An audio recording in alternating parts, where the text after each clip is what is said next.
The snow fell harder than I had ever seen in my life, blanketing the world in a suffocating silence, smothering every sound except for the howling of the wind and the crunch of frost beneath my boots as I stood there on the porch, staring into the glowing warmth of the house that I was no longer welcome in. My breath fogging against the frozen glass, my body trembling in a way that had nothing to do with fear, and everything to do with the bitter, merciless cold that wrapped around me like a noose, tightening with every passing second. While inside, I could see my family basking in the golden light of the living room, fire crackling in the hearth, glasses clinking, laughter echoing out into the night, a cruel contrast to the torment they had cast me into. My mother's face was the last I had seen before the heavy door slammed in my face.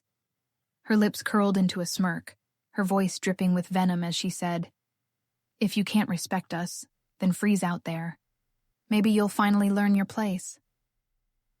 That place, in her eyes, was beneath her.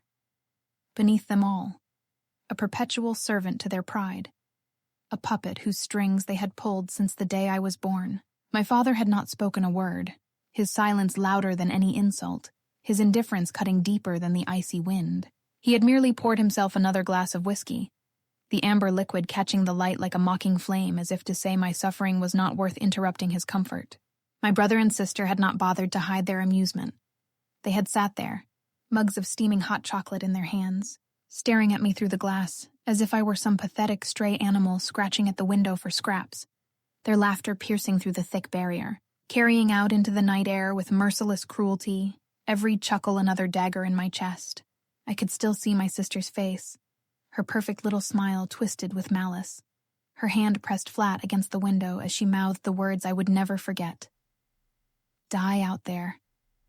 Nobody cares. The argument that led to this hell had begun hours earlier, or maybe only minutes. It was impossible to tell anymore. Time had become a blur of rage and humiliation. It had started with me finally standing up to them, finally finding the courage to say I would no longer live my life shackled to their plans, their suffocating expectations that had strangled every dream I had dared to voice. They had mocked me, ridiculed me, spat words like ungrateful, failure, disappointment, each one heavier than the last. And when I told them I would not bend anymore, would not bow to their suffocating control, my brother had risen in a flash of anger, shoving me with a force that sent me stumbling back, my heart pounding, my pride shattering as the family I had once trusted revealed just how little I meant to them. My mother had seized that moment, barking the command that sealed my fate, ordering me out of the house, her voice sharp as a blade. They had taken my phone, locked the door, turned up the music, and drowned me out with their celebration, as though my suffering were nothing more than a background noise they could silence at will.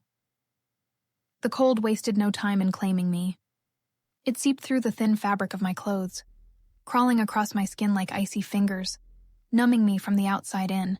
My hands trembled violently, my fingers losing all feeling, my lips cracked and bled from the dry, frigid air, my chest burned with each breath, the frozen wind slicing into my lungs as though I were inhaling shards of glass. I stomped my feet desperately to keep the blood flowing, to stop myself from collapsing right there on the wooden porch. But it was a losing battle, the relentless winter determined to drag me down. My eyes stung as I blinked through the snowflakes, trying not to look at the window, trying not to see the family I still, against all reason, loved sitting in comfort while I was left to rot. But my gaze betrayed me, flickering again and again toward the glow inside, to the sight of their shadows moving across the curtains, the sound of their laughter echoing across the frozen silence, cruel and mocking. At one point I banged on the door, my fists striking the wood with what little strength I had left, the sound muffled by the storm. "Please," I whispered, though my voice was hoarse, carried away by the wind before it could even reach their ears. "Please, let me in." I struck the door again, harder this time, the sound rattling through my numb bones. But there was no mercy. Inside, the music swelled louder, glasses clinked again, laughter boomed, and I realized with a sinking heart that they had heard me. They had heard me, and they had chosen to ignore it, to leave me out there to die like a dog abandoned by its master. The hours dragged on, though each second felt like a lifetime. The snow piled higher, coating my shoulders, my hair, my lashes, turning me into a frozen statue that shivered and shook beneath the weight of betrayal. My thoughts blurred, fractured by the cold, memories flashing through my mind in feverish fragments. Birthdays where I was always the forgotten one, dinners where my voice was drowned out by their mockery, holidays where I gave gifts that were laughed at, belittled, shoved aside. All the moments I had buried came surging back, cruel reminders that this night was not an accident, not a sudden cruelty, but the inevitable conclusion of years of disdain. They had never loved me, not truly, not as a family should. I had been convenient when they needed someone to blame, someone to control, someone to use as a stepping stone for their own pride. But when I dared to break free, I was nothing to them, nothing. My body began to shut down. Whether from exhaustion or the creeping hand of death, I couldn't tell. My knees buckled, sending me sprawling into the snow, the frozen ground biting into my skin through the thin layer of fabric. My face pressed against the ice, and for a moment I thought of just staying there, letting the cold consume me, letting it take me away from the pain of betrayal, from the agony of knowing my family, the people who were supposed to protect me, were the ones who wanted me gone. My vision blurred, colors bleeding together, the glow of the house flickering like a cruel mirage in the distance. I could still hear their laughter faintly, muffled now, as though I were sinking deeper and deeper into a void where sound could no longer reach me. My breaths came shallow, ragged, each one a struggle. I tried to move my fingers, to push myself up, but they no longer obeyed. I was a prisoner in my own failing body. In those final moments of consciousness, I thought not of forgiveness, not of reconciliation, but of betrayal, sharp and searing in my chest. I thought of my mother's smirk, my father's silence, my brother's shove, my sister's whispered curse. I thought of the warmth I had once believed was love, now revealed as poison. My last thought, as the darkness crept in and the cold claimed me, was bitter and hollow, not of death itself, but of the cruel truth that the people who should have loved me most had wanted me gone, had chosen to watch me die while they laughed in the warmth of the home I had once called my own. When I woke, it wasn't heaven or hell that greeted me, but the sterile white ceiling of a hospital room, the steady beeping of a heart monitor, the faint smell of antiseptic, and the heavy weight of blankets pulled over my body as though I had already been buried beneath snow. For a moment, I thought I had crossed into some strange limbo, but the sharp ache in my fingers, the burning sting in my chest when I tried to breathe, and the numb heaviness of my legs reminded me I was still very much alive, though barely, as if life itself had decided to mock me by keeping me tethered to this world when my own family had chosen to abandon me to death. A nurse hovered nearby, her expression caught between pity and professionalism, and when she saw my eyes flutter open, she gasped softly and hurried to my side, adjusting the tubes and wires that tethered me to the machines, keeping my fragile body from slipping away again. "You're lucky," she whispered, her voice soft as if speaking too loudly might shatter me. "You were found just in time." Lucky, that word hung in the air like a cruel joke, because what kind of luck was it to survive the night my family had condemned me to? What kind of fortune was it to wake and realize the people who shared my blood had laughed while I froze? And what kind of mercy was it that I now had to live with the knowledge that their love had been nothing but a lie? I turned my head weakly, my throat raw, as I croaked a single question that weighed heavier than all the machines attached to me. "Did they come?" The nurse's smile faltered, her eyes shifting with the kind of hesitation people wear when they don't want to deliver a truth that will crush the soul. And then she shook her head gently, placing a warm hand over mine as if her touch could fill the void their absence had carved into me. Not once had they called. Not once had they asked. Not once had they cared. The days that followed blurred together in a haze of pain and recovery. Endless tests and medications, my body fighting to repair itself from the frostbite that gnawed at my fingers and toes, from the hypothermia that had nearly silenced my heartbeat forever. But through the haze, one thing burned brighter than any flame: rage. I replayed that night endlessly, the memory of golden light spilling from the house, the sound of their laughter echoing across the frozen silence, the way my sister mouthed the words, "Die out there, nobody cares," the way my father had turned his back, my mother's lips twisted into a smirk as she slammed the door, my brother's shove pushing me into a spiral of betrayal. Every scar my body carried became a mark of their cruelty. Every pang of pain a reminder that I had survived not because of them, but in spite of them. And that survival demanded more than mere gratitude. It demanded justice. Weeks passed before I could stand without trembling. Before the burning in my lungs eased enough to breathe deeply. Before the feeling returned to my fingers enough to grip a spoon or hold a pen. The doctors spoke of therapy, of patience, of acceptance. But I heard only the cold echo of my mother's voice, telling me to freeze, telling me to learn my place. My place. That word became poison on my tongue, because my place was not in their shadow, not beneath their heel, not at the mercy of their cruelty. My place was yet to be carved out, sharp and merciless, by my own hand. So when I was finally discharged, I didn't return to that house, to that family who had celebrated my suffering. I vanished from their world, slipping into silence like a ghost, but a ghost who would not rest, a ghost who would learn, build, and one day haunt. The world outside was not kind, but I embraced every hardship with the hunger of someone who had nothing left to lose. I took jobs nobody else wanted, sweeping floors, washing dishes, stocking shelves. Every blister, every ache, another reminder that I was rebuilding myself from nothing, brick by brick, stronger than before. I saved every coin, stretching meals into days, sleeping in cramped rooms with peeling paint and drafty windows, because comfort was no longer my goal. Power was. I studied in every spare moment, devouring books from libraries, watching, listening, learning about the systems that governed money, influence, and reputation. Knowledge became my weapon, sharper than any blade, and I honed it relentlessly, driven by the memory of their laughter, by the image of their warmth contrasted with my suffering. Years passed, and with them, the ghost of who I had been faded, replaced by something colder, sharper, unyielding. The scars on my fingers remained, pale reminders of the night I had nearly been claimed by the cold. But instead of shame, they became symbols of survival, of the fire that now fueled me. I no longer dreamed of simple revenge, of standing at their door and shouting accusations.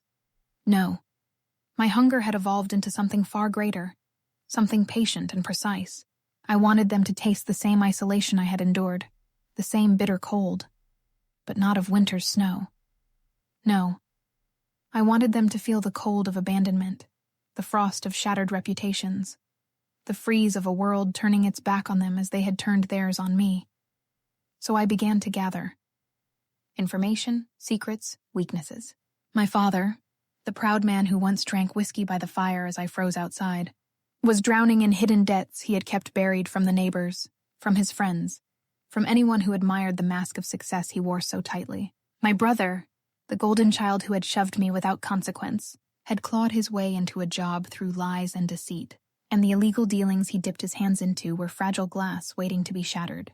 My sister, with her perfect smile and curated online presence, built her reputation on lies, a fragile house of cards that could collapse with the flick of truth. And my mother, the architect of that night's cruelty, the woman who had smiled as she condemned me to death, wore a mask of perfection, a reputation of kindness and charity that hid the monster lurking beneath.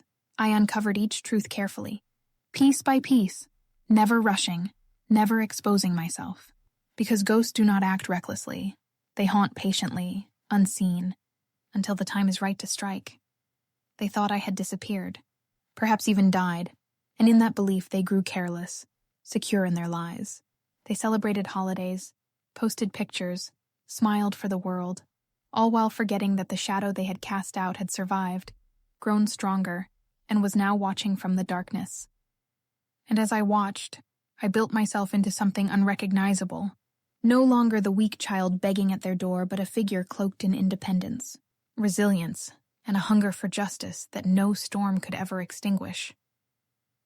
And so I waited, biding my time as the seasons turned, as winters came and went. Each snowfall reminding me of the night they had left me to die, each chill in the air stoking the fire in my chest. I was not rushing, because revenge is not served hot. It is carved from patience, sharpened by time, and delivered with precision.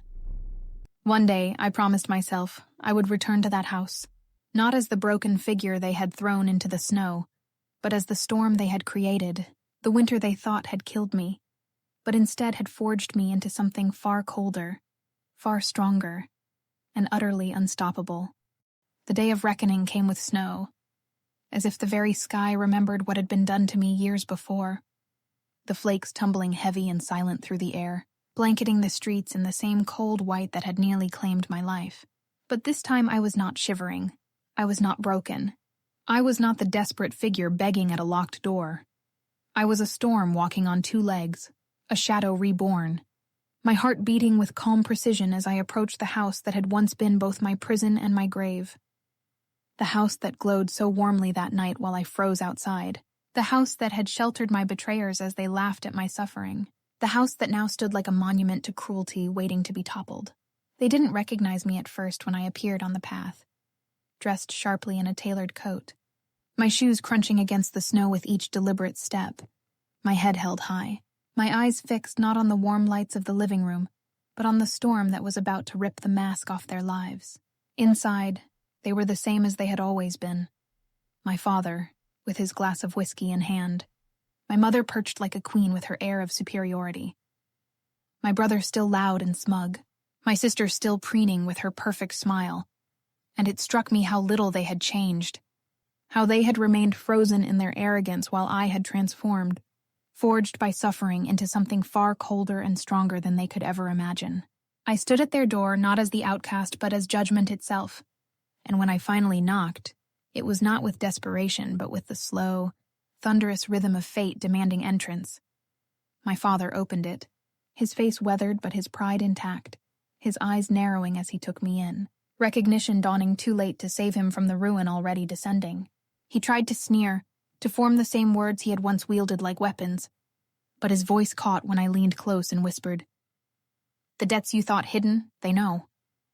He froze, his grip tightening around his glass until the amber liquid sloshed over the rim, because in those words he heard the truth.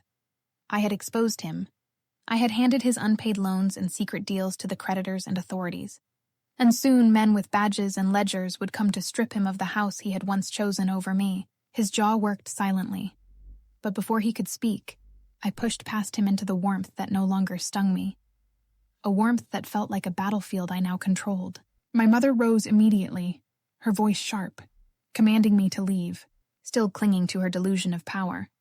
But I silenced her with a folder I laid on the table. Documents and recordings spilling across the polished wood, undeniable proof of her cruelty, her manipulations, her two-faced life that she paraded in front of the community while hiding the rot underneath. "Do you know what happens to a queen when the mask is torn away?" I asked quietly, my words cutting through her sputtering protests. "She is left naked before the court." Her face paled, her lips trembling as she realized that every lie she had built her reputation on would be shattered by dawn. The charities she fronted, the neighbors she charmed, the friends who worshipped her, all would turn cold when they saw what she truly was. My brother tried to laugh, tried to brush it all aside, but I turned on him with eyes as sharp as the blades of ice outside, sliding another set of papers across the table, emails, messages, transaction records that tied him to fraud, to theft, to illegal dealings he had thought buried under false names and clever schemes. His laughter died in his throat, his face draining of color as he scanned the proof, realizing his career, his pride, his so-called success would crumble in a matter of days, that the promotions he flaunted, the wealth he boasted, the respect he demanded would all be yanked away when the truth devoured him. He tried to bluster, to threaten, but his voice shook, and I merely leaned closer and whispered, "Do you remember shoving me into the cold? This is me returning the push." And then there was my sister, still smiling faintly, still trying to maintain her perfect composure, but I saw the flicker of fear in her eyes when I pulled out the last envelope, photographs and screenshots spilling out, evidence of the lies behind her curated image, her affairs, her hypocrisy, her secret cruelty that she thought would never surface. "Do you remember what you said through the glass?" I asked softly, my voice colder than the storm raging outside. "Die out there. Nobody cares. Tell me, how will it feel when the world you've fooled no longer cares for you? When they see the truth of what you are and turn away?" Her hand shot out to grab the papers, but I snatched them back, savoring the panic that cracked her perfect smile into shards of fear. They all began to speak at once then, their voices a cacophony of denial, of pleas, of anger, but I stood unmoved, a figure carved of ice, letting their desperation wash over me without effect. And then, in the brief silence that followed, I spoke the words I had carried like a flame in my chest all these years. Do you remember that night? The night you left me to die in the cold while you laughed inside. Tonight I'm not the one left in the cold. You are. They fell silent, the truth slamming into them harder than any storm, and I turned my back on them just as they had once turned their backs on me. Walking out into the snow as headlights pierced the night, as the sheriff's car pulled up to the curb, as neighbors gathered at the edge of the street, whispering, pointing, watching the perfect family's facade crack and crumble before their eyes. The house behind me was no longer a symbol of warmth, but of ruin. Its glow a false beacon that could not shield them from the cold justice closing in on every side. I left them with nothing.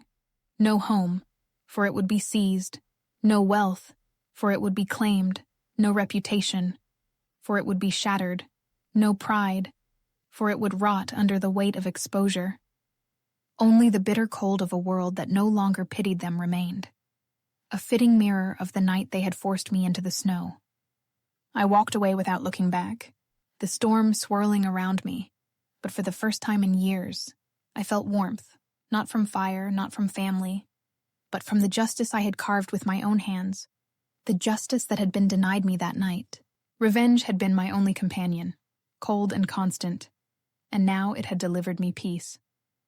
The night they left me to die had birthed a storm, and I was its unrelenting winter, a winter they would never escape, a winter that would haunt them forever, while I walked free into a new dawn, no longer the victim, no longer the outcast, but the storm that had broken its chains and remade the world in its image.